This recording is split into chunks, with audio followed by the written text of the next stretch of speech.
You can add, the EV to an existing platform and immediately increase the capacity by 10x or 20x. As battery density improves over time, the opportunity further increases. And especially if the consumer has confidence that this is a short duration event where they can make the EV available and then charge back later at night, then that's going to drive consumer behavior change and allow for more EVs to participate in demand response events.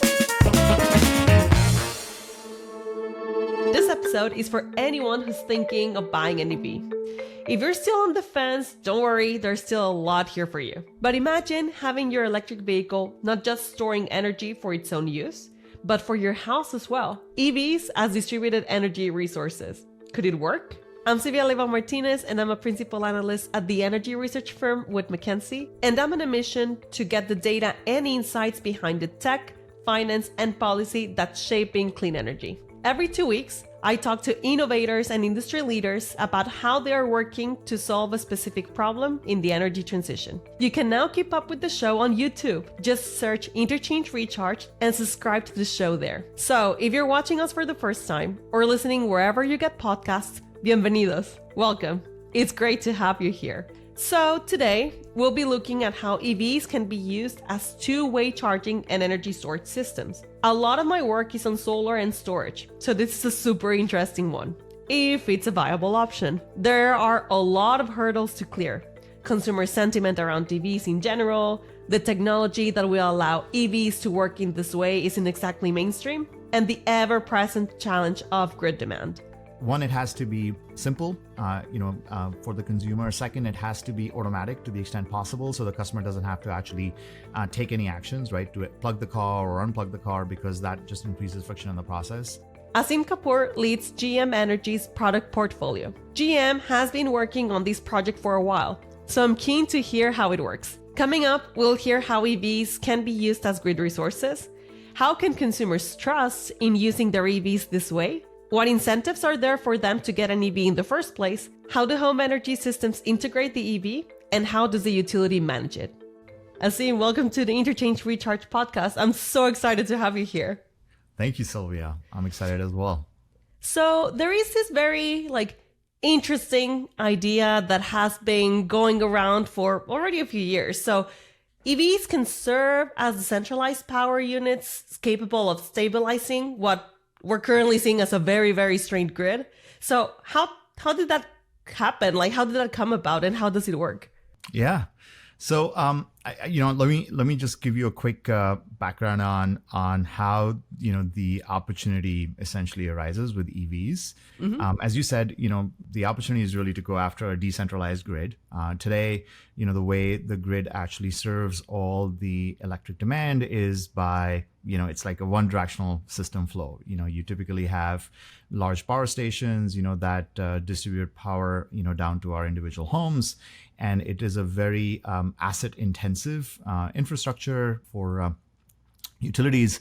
It's quite a large investment, right, to upkeep with the grid.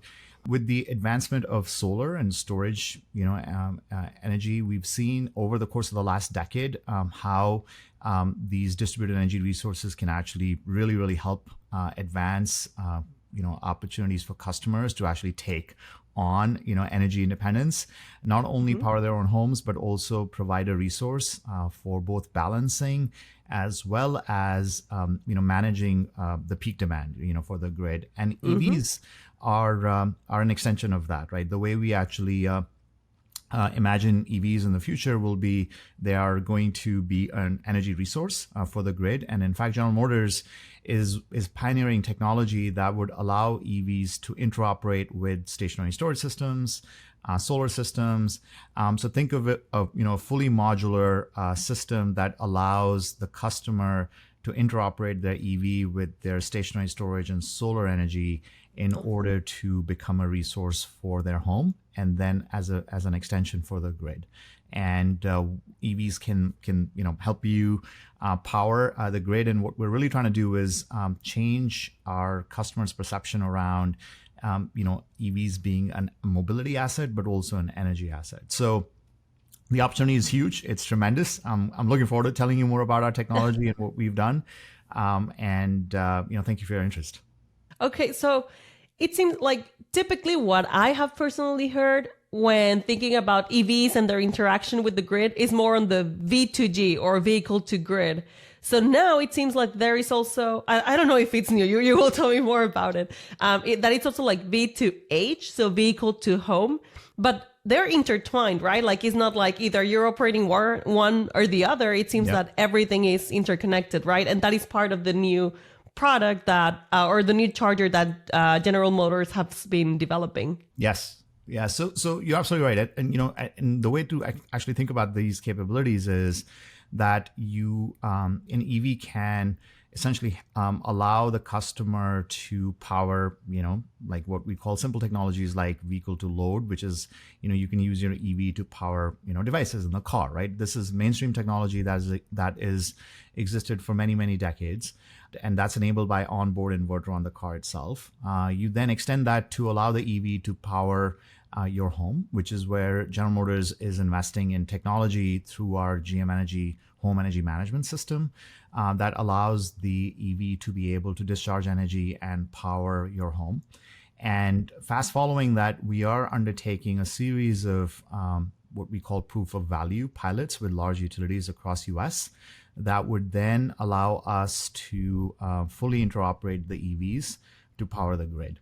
And so it's a stepping stone strategy in order to allow for customers to take advantage of all this capability, starting from powering their home, eventually to powering the grid, and then most importantly, building the confidence with the consumer as well as the energy markets on EVs being a grid resource. Could you tell me a bit more about what have you learned so far on the pilots that you just mentioned? I think that for the EV side and also like the demand response side, there is like a tricky balance because obviously like there is this need for the grid to have more balancing resources, but in this case, you're also interplaying with the comfort of the user. So that part is particularly tricky to manage. So what have been the key findings so far of these pilot programs? Yeah, so I think the way to characterize the key learnings from the pilots is I think one is absolutely customer value, right? We are laser focused on customer experience. And to your point, how do you drive consumer confidence that they trust that they will have enough charge in the vehicle to be able to drive and meet their mobility needs? And then also, if they have the opportunity to participate in a grid event, that they would make the vehicle available for that, right? So the underpinning to that experience is the seamless digital interface that we have developed that allows the customer to actually see the status of their car and the home energy management system on the mobile app, right? That's fully integrated with the vehicle. So it starts, the experience starts there first. Once they build confidence in that, the second aspect is when utility sends them a signal during these, pilot events, what we've observed is that the removing any frictions or barriers for the customer to accept the signal and then automatically allow the car to discharge in order to engage in the event is also really, really important. So one, it has to be simple, for the consumer. Second, it has to be automatic to the extent possible. So the customer doesn't have to actually take any actions, right, to plug the car or unplug the car, because that just increases friction in the process. And I think the last piece is really around developing a fully interoperable system with the utility backend systems. We recognize that there's about 4,000 utilities in the country. They all have, different stages of backend technologies. And how do you allow for the car to seamlessly operate with, these systems is really where the proof of value is. So what we've been working through with the utilities is to build confidence in the data that the EV provides at the time of an event. Second is the customer engagement is a key metric, right? How often the customer participates.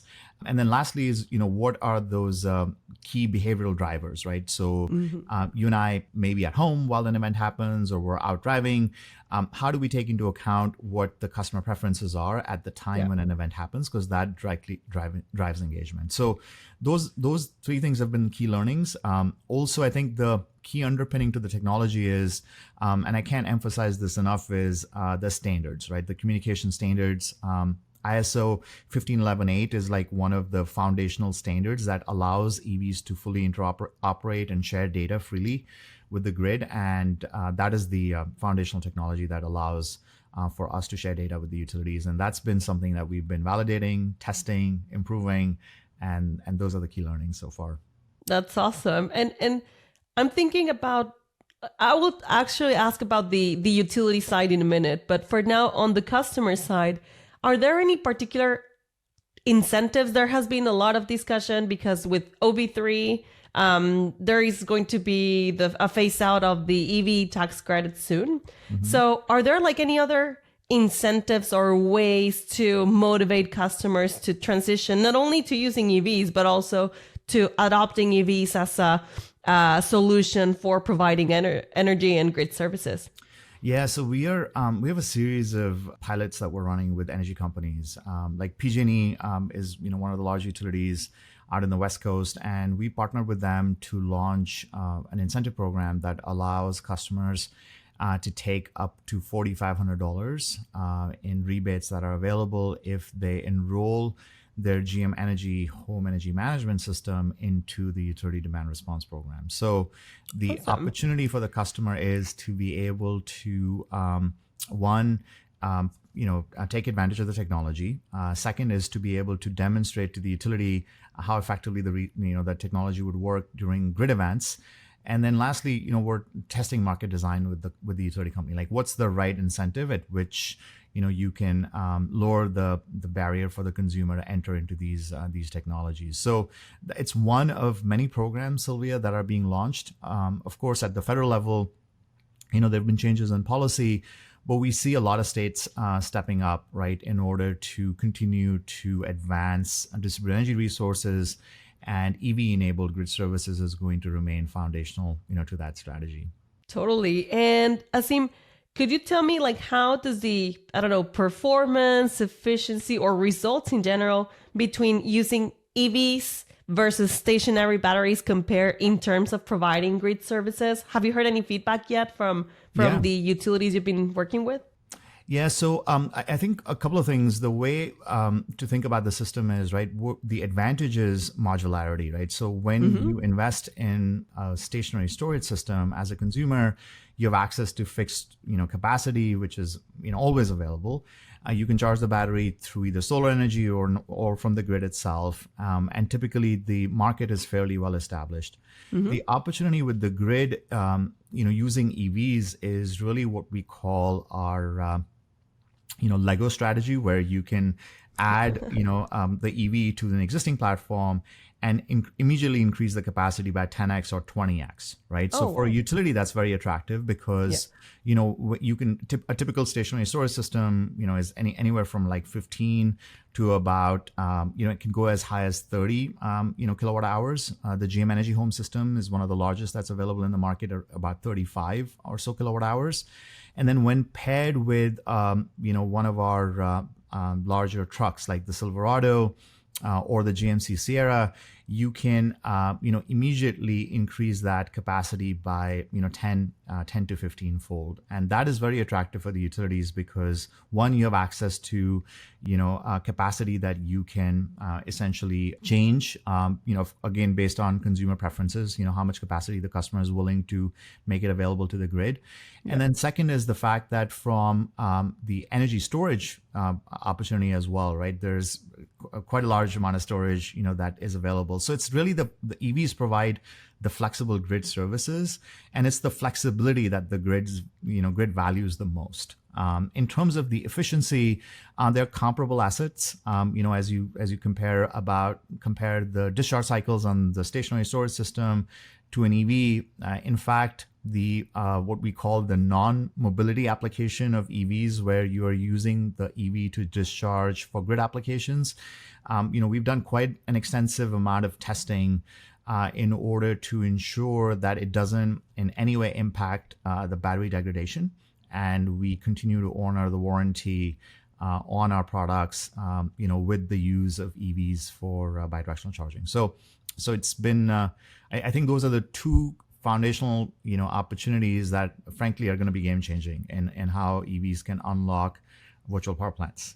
You answered one of my questions because I was thinking I have an EV and I think it's awesome to have the opportunity to help the utility, help the grid, and help like in general stabilize it, but also I was thinking like, what's going to happen with my battery? Like, will I need to change it later? How does it work with the warranty? So that's perfect. Like, I know that this is one of the questions that other EV owners have, like, how do you help the grid? Definitely. But also there is like the comfort and the need to make sure that my car is going to work whenever I need to. And when I need to repair it or something, that is going to be covered under, under the warranty. So, that is awesome.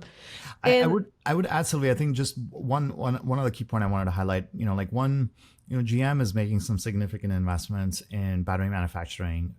And we've just recently announced about onshoring both LFP and LMR, battery technology. And the reason why I highlight these technologies is that as battery density improves over time, the opportunity further increases, right? So, and we've seen this on the stationary storage industry over the course of the last, decade or so. Battery chemistries have, especially LFP chemistries, have improved significantly that allow for increased energy efficiency and lower replacement cycles, for any reason, warranty and such. So we continue to see that trend on EVs as well. And GM is making some very significant investments over the course of the next decade in order to continue to have the cars that have the best efficiency, and both for mobility and non-mobility applications. So, rest assured, we are an iconic brand, and we undertake some extensive testing on our products, and all our products are UL certified. And we want to make sure that consumer confidence and safety comes first above everything else, and that's what we stand behind. Awesome. Going back to the discussion about the use of the vehicles themselves to provide like grid services. So is it safe to say that a vehicle, well, not a single vehicle, like a set of vehicles that are participating in this program can actively help both manage peak demand and also help prevent blackouts? Yes and yes. So I think in both cases, the opportunity is there for EVs to be able to engage. And I think the technology platforms, especially with some of the AI driven or AI enabled demand response aggregation platforms that are coming into the market, they can allow for optimization, right? So from a utility perspective, and I wore the hat of a utility planner not so long ago, and running the grid in the city of New York, and one of the biggest challenges that we faced as an operator and a grid planner was really how do you optimize for all the resources, right? Because they are different set of resources between solar energy, stationary storage, EVs. So optimization and balancing is one of the key challenges. And so starting with that first, making sure you have access to all the resources, you can optimize them and dispatch them. And then where EVs, again, play a tremendous resources, because the capacity can increase over time. They can not only support the grid for like peak shaving, right, in order to provide stabilization, but if there's enough density of EVs available in a given neighborhood, they can also prevent brownouts or blackouts, right? And one of the things that is a real world example that really resonates with me and why I feel so strongly about EVs being a resource, like in the city of New York, like, it's one of the most reliable grids in the world. However, during peak summer periods, on occasion, you would find parts of the neighborhoods that would get impacted. And this is typically on the last mile distribution. The grid is underground. And once that piece of cable would get damaged, the only option the utility had was to really deploy generators, right? These were large diesel generators. And we had a significant fleet of diesel generators available on standby, right? Some that we owned, some we rented. And the reason behind that was that, you're going to run into these last mile distribution challenges. It can take days or sometimes even weeks to repair an underground grid. And now imagine, you have access to a car park. Manhattan has one of the largest density of garages in the world. And if you have EVs that are available and can be a resource, then in lieu of deploying mobile generators, they can actually be tapped into as a resource and provide energy, during those peak periods. And the amazing part about, why we are so confident about the opportunity is that, 80% of the cars are parked at home. And, majority of the time we are not driving them. So they are available as a resource for the grid.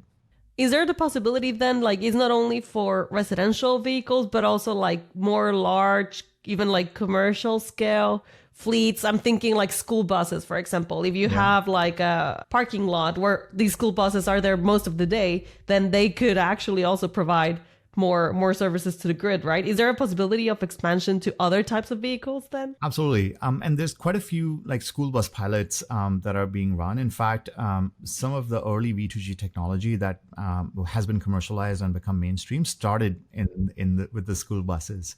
And again, going back to the fact that these are very large batteries, they have very conditioned driving cycles, so when the bus will be available. And in fact, when I was at Con Ed in my past life, we even tested one of these programs, so that they have been foundational. I think the challenge with again school buses is right now they're not economical, right? Like there's not enough price parity, but technically absolutely, like there's no reason why the technology can't be extended to commercial applications. It really comes down to is do the unit economics play out? You mentioned like what you did in your past life on the utility side. And I think one of the biggest challenges that we've heard is what happens when all the electric vehicles are charging at the same time. Like, okay, I arrive home, I plug my vehicle, and if it's already the peak demand in the afternoon, what's going to happen with the grid? So how are utilities and GM thinking about these challenges? So let me first start off with saying electric vehicles are not going to break the grid. There's this common myth out there that when you have all these EVs that are going to come on and, concurrently, the majority of the vehicles, that are out in the industry, in fact, all GM EVs that we sell in the market today are equipped with what we call managed charging capabilities. So they are very smart set of resources that can optimize against the pricing signals from the grid. So, especially during peak periods, you can have the settings automatically be enabled that, will prevent the EV from charging, right? So essentially the key is as long as the minimum amount of reserve capacity is available on the vehicle, then the EV would really look for the time when the prices are the lowest, which is typically when the grid has the most capacity to really be able to charge. So managed charging is really foundationally the first way how you optimize. But then, fast following that, it's really the vehicle to home and vehicle to grid technology that GM is pioneering. That's going to be game changing, right? That's going to really allow for utilities to be able to dispatch those resources, automatically dispatch them as, when to charge or discharge. And that can be, really, really key. Just thinking of it from a utility perspective, what's going to come down to why EVs are such an optimal resources, because they're mobile assets, right? They can be moved around from one asset, one circuit to another circuit. And typically, one of the challenges with existing distributed energy resources that sometimes there's a mismatch. You have a resource available on a circuit that's not in need, and the circuit that's in need doesn't have any resources. And EVs can actually move around. And the world that we see in is that eventually the technology will be mainstream. All our garages will have the ability, will bidirectional chargers that allow for the EVs to be able to discharge, and utilities can optimize these resources based on where the need is. And that is how we see EVs being part of the solution and not part of the problem in terms of meeting the increasing grid demand by providing flexible grid services. This might be a very basic question, but sure. Where does the intelligence rely when you say active managed charging? Where does the intelligence rely? Like, is it in the charger itself? Is it in the vehicle? How do they know when is the optimal time to charge? How does that communication happen? So it's both. It can, it depends on the product. With GM EVs, the customer has the preference to actually set the charger. The chargers that we sell are all equipped with that capability, or the vehicle itself is intelligent. We have, the OnStar technology that is equipped in all our vehicles that allows for, continuous data monitoring and data collection. Okay. And then it has automated settings, that you can enable. But both the EV itself is equipped with that capability, as well as the charging products that you would, if you buy them from GM Energy, then they have the capability as well. Okay, perfect. And one other thing I was thinking about is there needs to be a selling point for the customers, but also for the utilities. So how do you measure the economic value of the services that EVs are providing? Like, it's not only for customers, at least, like, it's not only the ability to have a vehicle that you don't need to charge, like to put gas on it, you can charge it at your home, the autonomy that you have and such.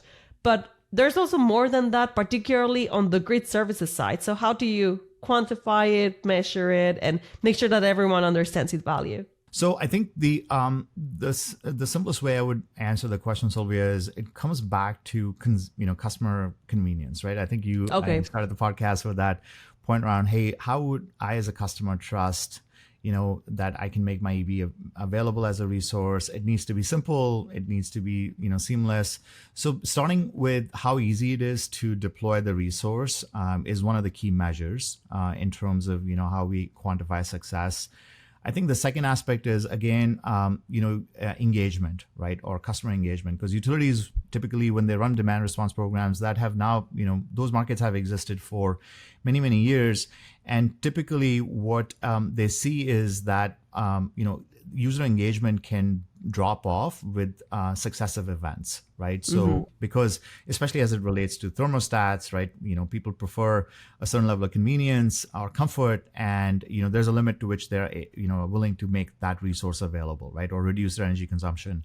Whereas with EVs, we do see that depending on an average EV, typically within the United States, is only driven for less than about 50 miles, and there's quite a large capacity that the vehicle has that can be made available to the grid, and especially if the consumer has confidence that this is a short duration event where they can make the EV available and then charge back later at night, then that's going to drive consumer behavior change and allow for more EVs to participate in demand response events. So I think that's the second part is, how do you trust the interface and the technology dispatch that happens between the utility and the EV? Yeah. And then last piece is, frankly, there's nothing that beats the opportunity to make money. If you can save money on either your monthly lease or you can potentially make money, that has, again, been one of the foundational reasons how solar and storage industry have made such, significant crossroads in the industry is really, and this is how we see that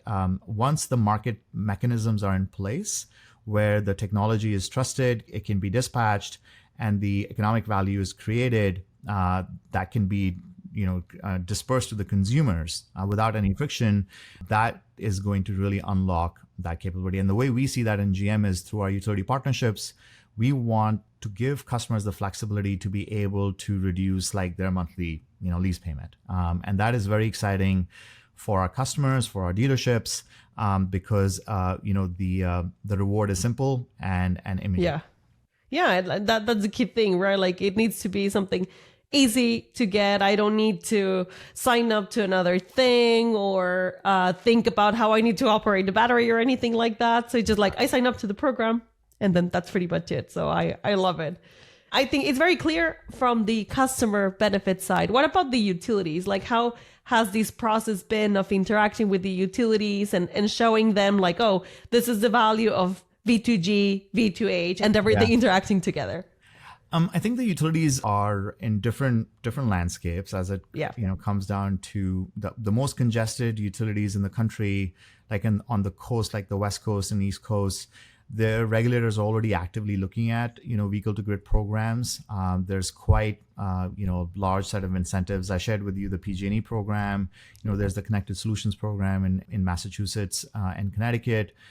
New York is also investing, in expanding V2G and vehicle to home pilots.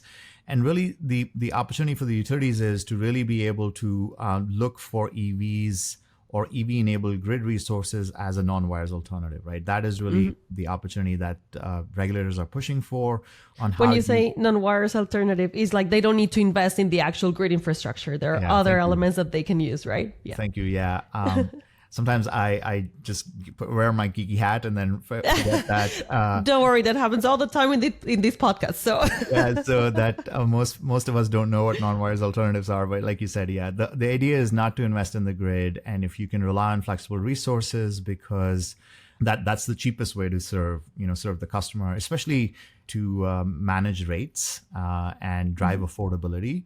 And of course, the aging infrastructure, right? You just can't build your way out of it. So that is really where the utilities are seeing EV, vehicle to home and vehicle to grid programs as an opportunity to improve affordability. In fact, Patty Poppe, the CEO of PG&E, she's come out and said on the record that, based on the studies that they have done, because of the high penetration of EVs they have in their service territory, if they could tap into, even 10 or 20% of those EVs as a resource, they can, over time, actually significantly reduce the rates, electric rates, in the service territory. So the true opportunity is really around driving affordability, right? It's around, taking advantage of the flexibility at the point and time of need, because when that resource is available, that's when it's most valuable to the grid and lowers the cost for all the customers. And that's really the advantage we see from a utility perspective. The other aspect, I think, from utilities is also, the fact that the technology has to work seamlessly. It has to be reliable. It has to be cyber secure. And what GM offers is, by far one of the best platforms, in terms of communication, cybersecurity, and OnStar platform has been in the market for a decade plus. It's one of the most robust and cybersecure platforms out in the industry. And so we're very proud of the technology, that enables that capability.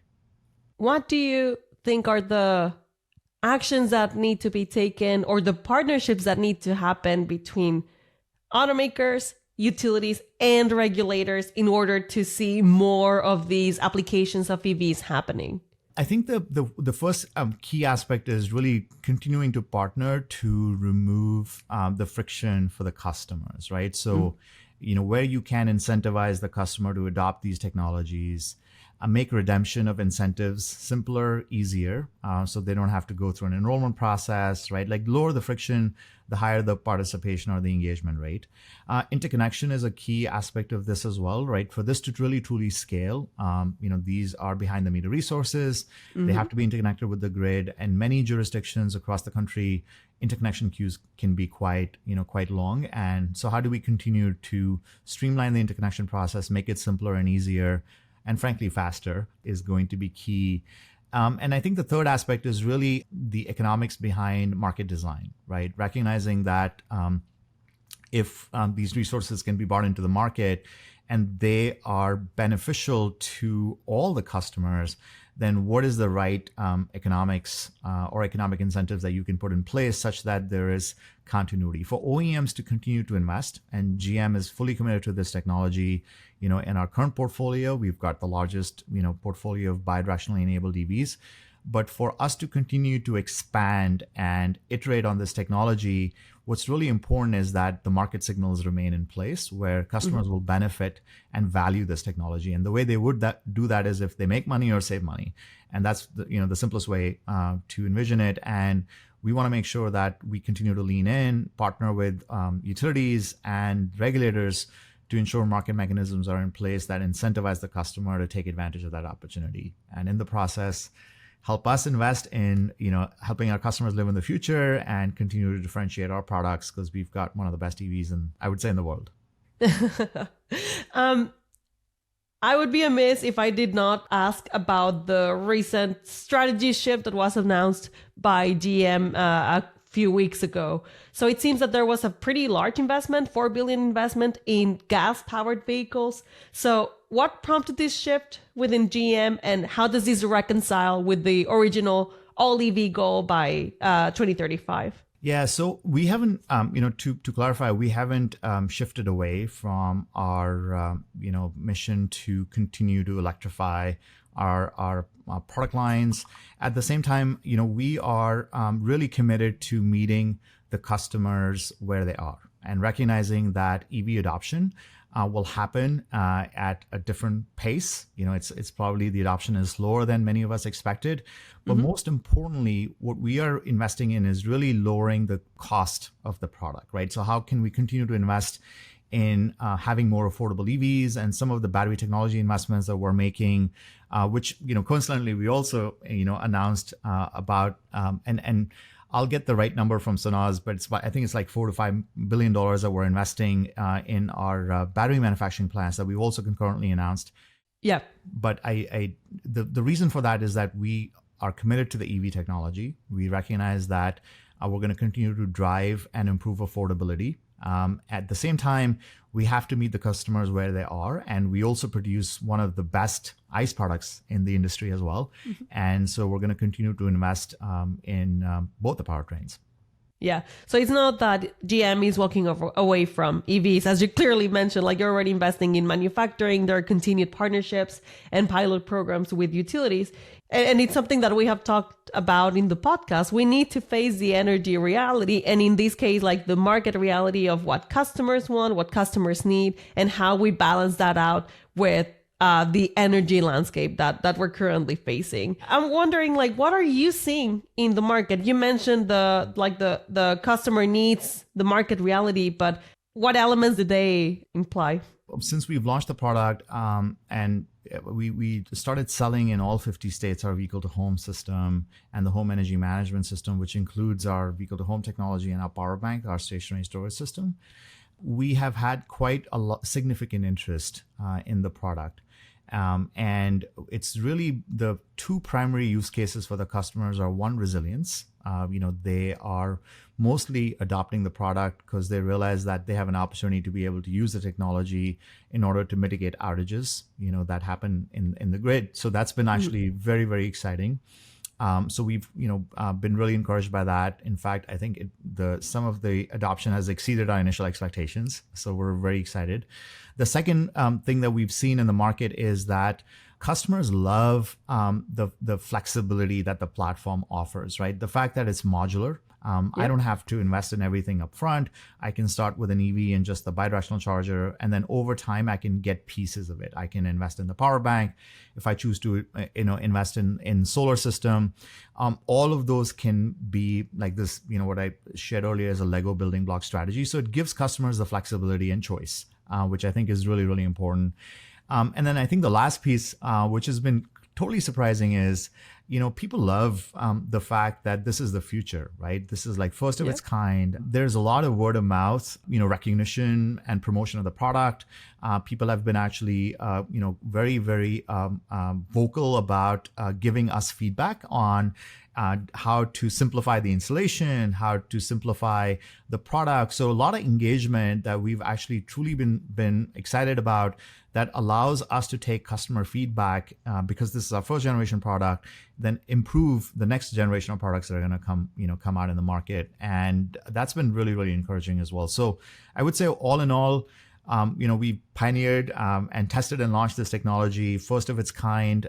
It's going to change the world. And we firmly believe that people in the next few years are going to have V2G and V2H as mainstream technologies.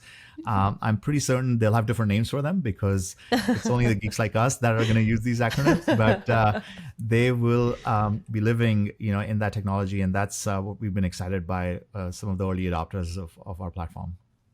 If you had to pick the top 3 things that would need to happen in the market, and it can be any type, it can be on the policy side, on the customer side, economics, anything, in order to increase the adoption of not only EVs, but also these complete solutions as the ones that GM is offering, what would those be? It's customer value first. I think making it easy and simple for the customer, there's nothing that beats that. If you can make it easy for the customer to buy, to install, to interconnect with the utility, the higher the adoption. So, simplicity in the product and in the implementation with the utility is going to be number one. So interconnection becomes like a really, really important aspect of that. I think number two would be, again, the market design or the programs. The more utility programs that are available, the more mainstream they are. I think that is also going to continue to drive consumer confidence that these technologies are worth investing in and taking advantage of. And so I think that's really important aspect of having regulation drive consistent, steady programs. And then I think the last piece I would highlight is that we within the United States have some significant opportunity to lead the world with this tech, with the combination of onshore manufacturing, the best battery technology that we have, a fully interoperable and cyber secure platform that's AI optimized, that allows for seamless dispatch of these resources, having the market mechanisms be there that allows for these assets to interoperate. And the foundation of that is standards that allow, like ISO 15118, that allow for OEMs to have these products interoperate with each other. I think that's going to be foundational because the true vision of having a seamless platform can only be enabled by the fact that all these systems have to work with each other, and that's going to be key. And to wrap up the episode, how do you see the strategy for EVs at GM evolving over the next 5 to 10 years? Yeah, I love working for GM. From GM has one of the best products in the world. Of course, I'm biased in my thinking, but I will say that we are coming out with some of the best technologies that are going to really continue to wow our customers, whether it is compelling design, whether it's high performance as it relates to the energy efficiency on the batteries, the miles that you are going to get on a single charge, whether it's the rate of charging, speed of charging. We're going to continue to wow our customers and exceed their expectations.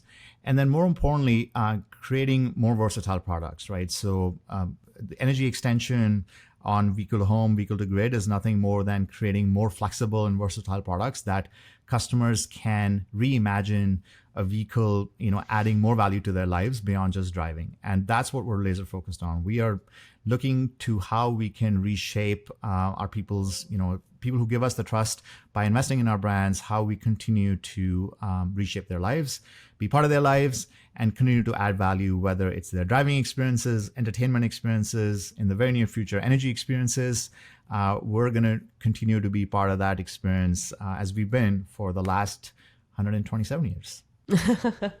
Well, I'm looking forward to see what GM comes up next with EVs, new solutions. And I don't know if possibly I would love to sign up. I live in Texas, so just write it down in case Absolutely. you're thinking of other markets you're planning to expand in. We'd love to have you as a customer, Sylvia, anytime. Awesome. Well, Aseem, this has been really insightful. Thank you so much for joining me today. Thank you.